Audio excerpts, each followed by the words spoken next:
कि आप सभी जानते हैं, आजकल काजल और कौन काफी चर्चों में है अपने विवादों को लेकर। जी हां, जब से खेसारी और काजल के ब्रेकअप की खबरें आई है, उसके बाद से काजल और कौन काफी सुर्खियों में है। लेकिन एक बात को लेकर काजल और कौन काफी चर्चों में है, तो अगर आप सभी जानना चाहते हैं तो बने रहे हमारे वीडियो के साथ अंत तक।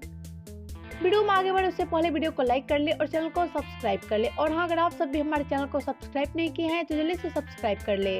तो चलिए बढ़ते हैं वीडियो की तरफ, आपसे बताते हैं इसकी पूरी सच्चाई।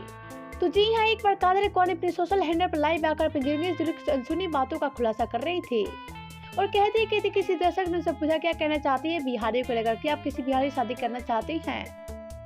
और इस सवाल को सुनते ही काजल और कौन उस दर्शक का जवाब देते हुए बोली कि मुझे बिहारी अच्छे और सच्चे दिल के लगते हैं, लेकिन मैं किसी बिहारी से शादी नहीं करूंगी क्योंकि बिहारी को मेरे माता पिता बिल्कुल पसंद नहीं करते हैं, जहाँ तक मुझे मालूम है। और मैं अपनी शादी अपने माता पिता की मर्जी से ही करूंगी। और जहाँ तक मुझे लगता है मेरी शादी गुजरात में ही होगा, इसलिए मेरी शादी कभी बिहारी से नहीं हो सकती है। तो यही बात बोली काजल और कौन बिहारी को लेकर। वेल, तो आप सबका क्या कहना है काजल और कौन के बारे में, बताएं हमें नीचे कमेंट बॉक्स में। वीडियो अच्छा लगे तो वीडियो को लाइक करें, शेयर करें एंड चैनल को सब्सक्राइब करना ना भूलें।